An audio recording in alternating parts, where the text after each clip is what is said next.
Hey Omega Bros, we got this month's Metal Heroes coming up over the next 2 weeks. But today, we have something kind of rare, and well, you clicked on the video, so you know what I'm talking about. I'm talking about a new console launch. The Switch 2 has arrived. So we're gonna unbox it, go over my thoughts and impressions, and then we're gonna test out some games, including the classic GameCube games with the classic GameCube controller. Hot damn. We'll also be trying out the new Switch Pro controller a little bit, maybe in some Mario Kart, just for a second. But I also want to try out the Switch 2 version of Street Fighter 6. Including testing out the Switch 1 Brook and Mayflash adapters to see if they still work so that we can use our sexy sticks. And we'll try out, of course, the new Goofy exclusive features. And while we're at it, I also want to test out the Mega Man games, of course. Now, I'm not going to say much about the packaging, but I will quickly add that I don't think it visually jumps out at you on the shelf, besides the red box, I guess. Unlike maybe the Switch OLED, which had the nice bright white Joy-Cons on the image. I don't know why I'm critiquing the box, but it just looks a little dull, right?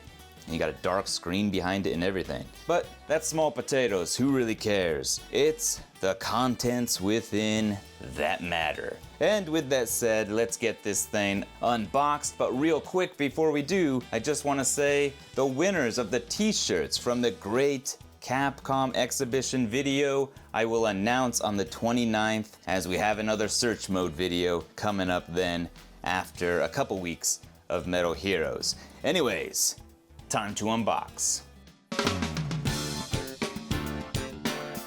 So, let me say up front, I'm not gonna go over every meticulous detail like a checklist that everyone and their mothers already talked about. I think you know it's got an HDMI and USB port, and it comes with cables. Big shocker. This is mainly what I care about, and hey, maybe you do too.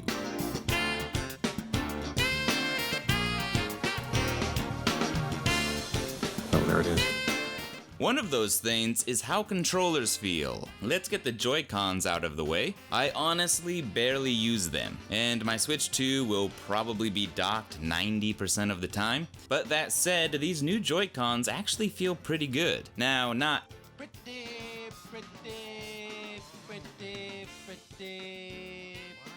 but pretty good. They're similar in feel, just bigger and slightly more comfy. Still no proper D-pad, that would be nice. But I get that it's because they want them to be separate controllers for player 2. Although I think you should think about player 1 first, and then just have to buy another set of Joy-Cons for player 2, but you know, it is what it is. Anyway, and here's the main unit itself. You got a nice big screen. It looks even bigger in person, that's what she said. The magnets are nice. I actually broke one of my old Joy-Cons putting that black grip thingy on the wrong one before, so I always hated that slider mechanism. It was always kind of cumbersome to detach the Joy-Cons too. This here is much better. And it's a bit heftier too, compared to the original Switch. Speaking of, here is a quick size comparison with the OG Switch and the Switch OLED at a purposely unhelpful and obtuse angle. And here's the Switch 2 next to a gigantic Mega Man. And here it is next to a tofu Jill Valentine duck. You're welcome. And speaking of, they did just announce Resident Evil 9 at the time of recording this. And we got a new protagonist. Although I am still hoping that somewhere in the game we see Leon and Jill crossing paths, which they've never done before, even if they're not the main protagonists of the game. I digress, back to the Switch 2. And much to my surprise, they did include the Joy-Con grip attachment. Some were saying they didn't. I guess they were wrong. Now I have some positive things to say about other things here, but let's get this negative out of the way. This thing blows a lot of ass. The most uncomfortable, unnatural, unintuitive controller thingy that I've ever held.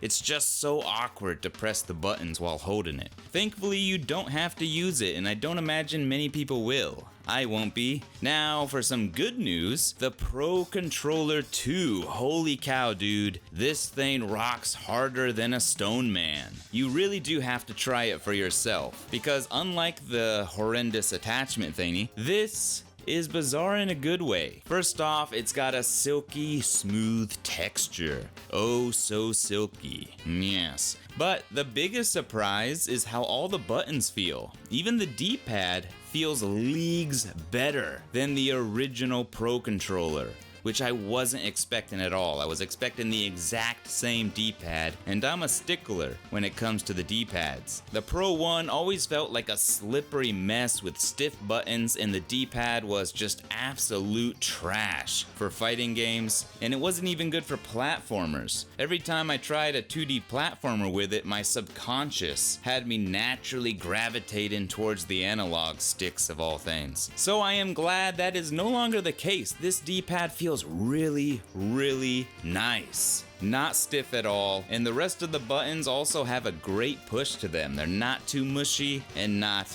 too clicky. Another nicely bizarre thing is the analog sticks. They're buttery smooth, in a way I've never felt before. They must have some kind of special plastic or coating, because when you spin them around the rim, it's like gliding on air instead of rubbing against plastic. Now, of course, the feel is great, but we will have to test this in some games. First impressions though, this could be one of the best controllers to date, and actually worth that higher price tag. Before we boot it up and test some games, I also have the GameCube controller, and it feels like a GameCube controller. Not much else to say, it's nice all around. You got the analog triggers that are solid, the mini D-pad is still trash. Everything you remember from the original, both good and bad, is here. Plus, a couple extra buttons and gyro if you're into that sort of thing. I'm not judging. Not that there's anything wrong with that.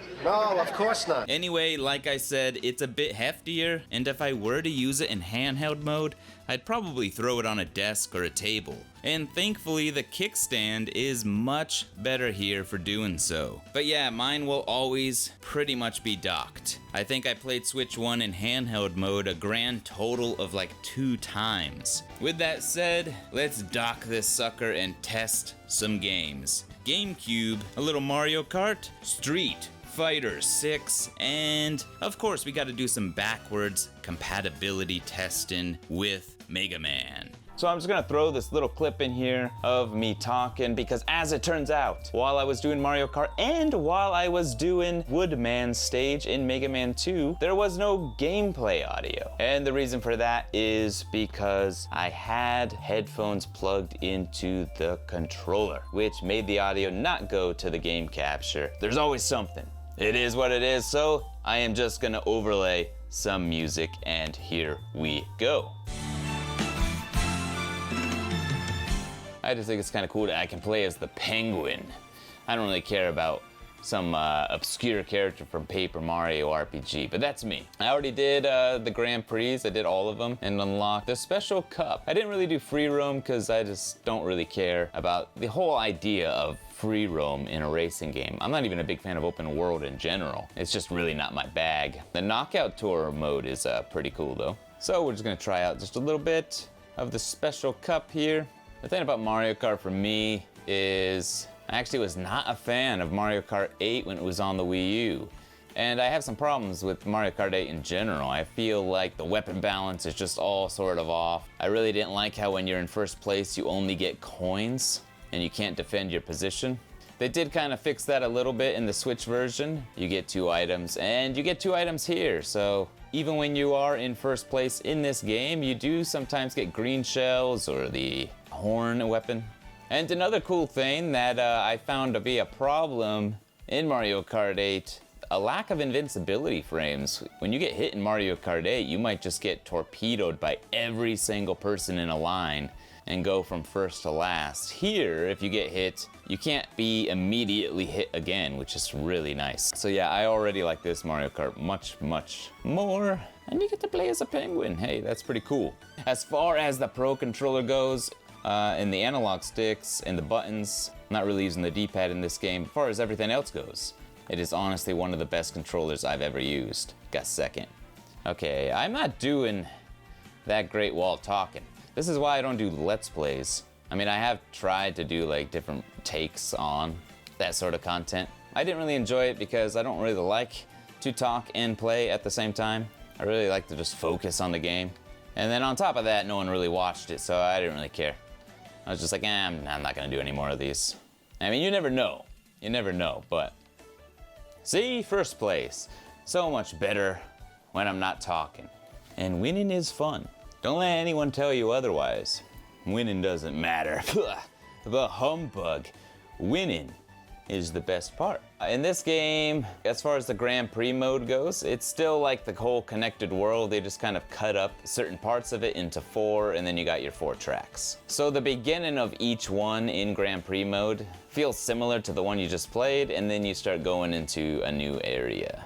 I hope this game does add guest characters, at least a couple. They could be from Nintendo, that's fine. Maybe not just Link. Let's get like, let's get all their major protagonists, you know? Let's have Link, let's have Fox McCloud, Samus. You know, we don't have to get too obscure. Yeah, this controller's great. I'm probably gonna have to get a second one. Although I will wait until they do, hey, there's like a dinosaur on that train. I will wait till they do like a special edition. I don't need 2 of the same color. All right, now let's test out some Mega Man. I heard there was some problems with the Legacy Collection, but I also found that the Switch version of this game, I mean, there was problems in the other versions too, but also in the Switch version of this game, there was input lag. A lot of people were like, oh, they're fine. I'm probably hypersensitive to any amount of input lag on these games, to the point where I really did not ever want to play it on the Switch. Now, a part of that was because of the dock, and the dock did add some latency, and I know they improved that with the Switch too. No better game to test it, and we'll test out the D-pad for Mega Man while we're at it. Although I think Mega Man X is a better test for the D-pad. And we'll go to Woodman. Ah, see, I'm already feeling it. I can feel it on the menu. I've always had a problem with the Switch version of this game. Don't get me wrong, the PlayStation version of this game is not great either. When it comes to the Legacy Collection, it is best on PC. As far as it running, it is running. As you can see, here is Woodman. I think many people will find the amount of input lag right here kind of trivial, but I definitely feel a little bit. Like, it's playable, don't get me wrong, it is definitely playable. But I'm doing fine, you know. I am doing fine. Looking forward to this guy's Jada figure. That's gonna be pretty cool. All right, Woodman. And there you go, Mega Man. So we are gonna test out this GameCube controller real quick. Let's test it out with some Soulcalibur. Oh, hey, Tango. Hey, buddy. Hey, buddy, you're in front of the camera, though. Yeah, sit down, yeah. Yeah, nice Tango. Good times. Now, I don't know how to do anything, so I'm just gonna mash. Oh, bomb. Bow and arrow, bomb. She's just standing there. Let's see if I can kick her off. There we go. It's like a Van Damme kick. But yeah, as far as the GameCube controller goes, like I said, it's a GameCube controller. Feels good, feels like a GameCube controller. The game's running great. I can't, unfortunately, test it online at the moment. Hopefully it runs better than my previous experiences with Nintendo Online. Now granted, my previous experiences I was playing with people across the sea, so that added a whole lot of delay, mainly audio delay actually. Like the game actually ran kind of fine, but the audio was so distorted and ultra delayed, like 30 seconds delayed.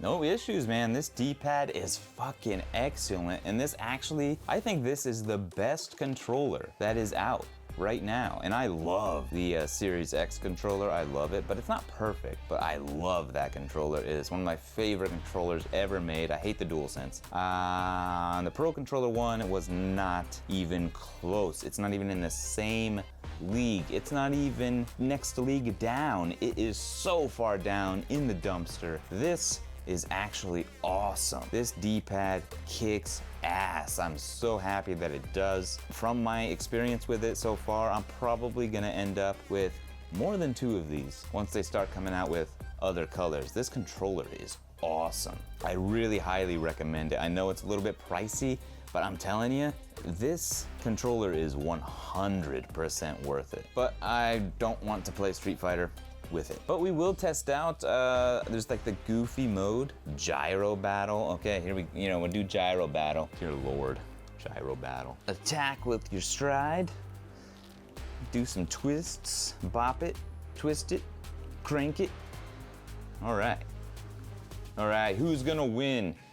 Classic battle, Chun-Li versus Mai, while I bop it, twist it, and shake it and shit. There you go. It's got the kicks. Oh, Chun-Li with the cross-up. Oh, got the lightning legs going on. Oh, Mai's fighting back. Mai's doing some stuff over here. Oh, we're twisting. We're twisting now. Oh, I think Chun-Li's gonna take round 1. Oh, with the special finish. Don't underestimate me. Don't underestimate Chun freaking Li. All right, maybe Mai can bring it back. Hey, you know what? Funny enough, I think the Joy-Cons are actually, Mai is red, Chun-Li is blue.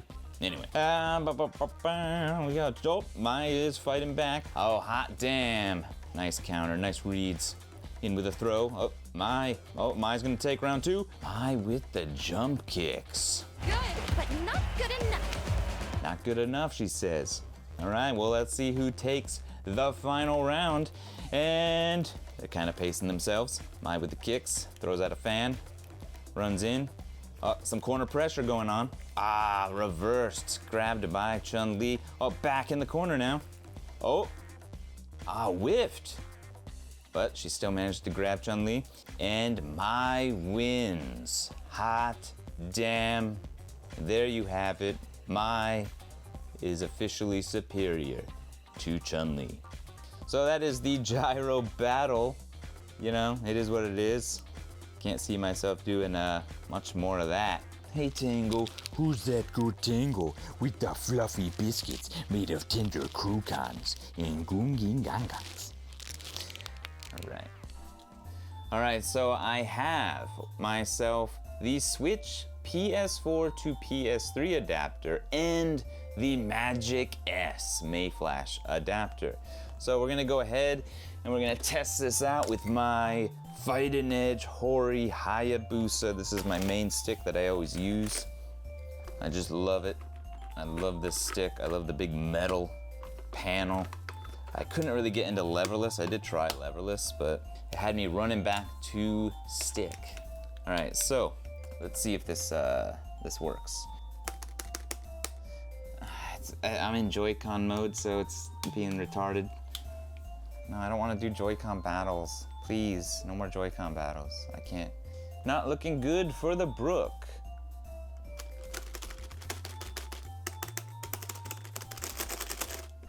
Probably go ahead and probably sell that one in that case. Now this is the Mayflash Magic S adapter, right? That's the Magic X. Now this is the Magic NS adapter. Here we go. Bada boom, bada bang. Plug in this thing into the hole. That's what she said. All right. And there it is. So this one works, the Mayflash works. Brook is not having a good time of it when it comes to these adapters. I mean, maybe there's gonna be an update for that one. That's always possible. I really love the menu music in Street Fighter 6. I love this game. This is probably one of my favorite fighting games of all time. I know the roster is not quite there yet, but I think this game is gonna probably have more seasons than before, especially considering we're only getting 4 characters per season. I think this game is gonna go on a little bit longer. And I do love the music, although I do think the character themes are not good. There's only a couple good ones. Minus the DLC characters, they got good songs. I don't know what the hell's going on with Guile's theme. Thankfully, you can get all the old music. Damn, I love this game. You can win, even when you're rusty, with Guile, because his game plan is simple. Flash kick them in the face. Boo! The old initiate level 2 to make them jump and flash kick them strategy works half the time. All right.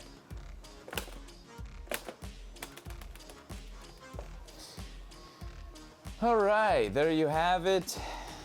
That is the controller working on Street Fighter 6. Works pretty good. Works pretty good. I'm rusty as hell, but it was working. I'm definitely not feeling doing my placement matches yet, but hot damn. There you have it, Street Fighter 6. Anyways, let's wrap up this video.